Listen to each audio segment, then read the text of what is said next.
गुरुदेव के चरणों में जो पागल हो जाता है उसका दुनिया का पूरा पागलपन उतर जाता है, और जो गुरुदेव के वाणी के लिए दीवाना हो जाता है उसकी संसार की सारी दीवानगी खत्म हो जाती है। मीरा कहती थी, हेरी मैं तो प्रेम दीवानी मेरो दर्द न जाने कोई। कृष्ण की भक्ति में दीवानी हुई थी तो मीरा की सारी दुनियादारी की दीवानगी खत्म हो गई थी। गुरुदेव के लिए जो दीवाना होता है उसका संसार का दीवानापन समाप्त हो जाता है।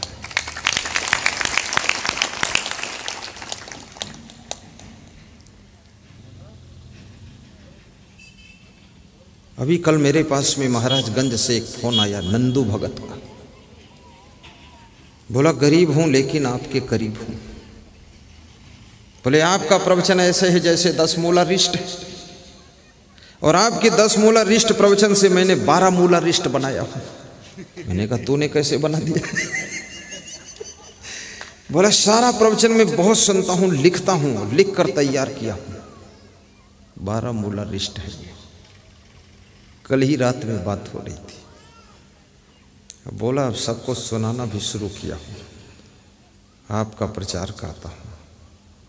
मेरी पत्नी, मेरे बच्चे, मेरे माँ बाप मुझको कहते हैं इससे बड़ा बेवकूफ़ कोई नहीं है, जब देखो तब प्रवचन सुनता है। पागल है क्या? ये कहाँ साधु संत के चक्कर में पड़ा हुआ है? देखा नहीं साधुओं को? कितने लोग जेल में है साधु, और तू भी असंग साहिब के चक्कर में फंसा। तो उसने बड़ी मजे की बात कही है।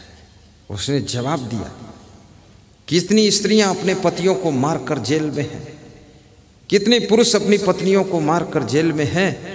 तो क्या पुरुषों ने स्त्रियों के साथ में शादी करना बंद किया है? क्या स्त्रियों ने पुरुषों के साथ में शादी करना बंद किया है? क्या सभी स्त्रियां और सभी पुरुष ऐसे खराब होते हैं? ऐसी ऐसी स्त्रियां हैं जो अपने पति के त्याग और तप में अपने जीवन को समाप्त करने वाली हैं। ऐसे ऐसे पति लोग हैं कि अपनी पत्नी के लिए पूरी जिंदगी भर मेहनत करने वाले। ये ढोंगी गुरु की तुलना असंग देव से कर रहे हो, शर्म नहीं आती? गधी और गाय को बराबर खड़ा कर रहे हो। जवाब उसने दिया। और वास्तव में जब समय मिले तो प्रवचन सुना करो, गाड़ी में बैठकर चलो प्रवचन चालू कर दो, बहुत सुख मिलेगा, समझ मिलेगी, ज्ञान मिलेगा, विवेक मिलेगा, आचरण मिलेगा, उन्नति होना शुरू हो जाएगी, विकास का द्वार खुलेगा, महान बनोगे, धनवान बनोगे, गुणवान बनोगे। आरती का दर्शन भी करो। आरती का दर्शन करने से पुण्य बढ़ते हैं। आरती की थाल जब सामने आए ऐसे करके मस्तक में लगाओ, और आरती की थाल में भेंट भी चढ़ाया करो, उससे घर का दरिद्र मिट जाता है। परस्पर प्रेम से भी रहा करो। घर में भी गुरु का ध्यान भी थोड़ा किया करो, और पूरे घर का भी ध्यान रखा करो। घर वालों का भी ध्यान रखो, पड़ोसियों का भी ध्यान रखो, बिजनेस का भी ध्यान रखो, अपनी गाड़ियों का भी ध्यान रखो। समझदार बनो, लापरवाह मत बनो, हर चीज़ के लिए अलर्ट रहो, हर कार्य की सेटिंग एडवांस करो। आफा काफा लाफा जाफा में मत फंसो, एडवांस बिफोर सेटिंग रखो। सलाह भी ले लिया करो, अपनी वाइफ से पूछ लिया करो क्या करूं, ऐसा क्वेश्चन रखा करो, वाइफ का दिमाग चकरा जाए कि मैं नहीं बता सकती क्या करना चाहिए। मैं तो अपने संतों से सबसे सलाह लेता हूँ, वो ऐसा क्वेश्चन रखता हूँ घुमा करके कि संत सोचता है बोलना ही ठीक नहीं, क्वेश्चन घुमाता हूँ मैं। वो इसीलिए हंस रहा, वो चकरा चुका है मेरे साथ। हाँ बिल्कुल, मैं उससे पूछता हूँ संतों की संख्या बढ़ गई, गाड़ी लेना है, कौन सी गाड़ी लूँ, कौन सी गाड़ी की व्यवस्था किया जाए। तो एक संत बोलता है बस ले लिया जाए सीधे, बार बार झंझट खत्म। तो मैं उसको कहता हूँ बस अगर ले लेता हूँ तो बस यहाँ इस गांव से संतों को बिठाकर उस गांव में पहुँचा देगी, फिर वो खड़ी रहेगी।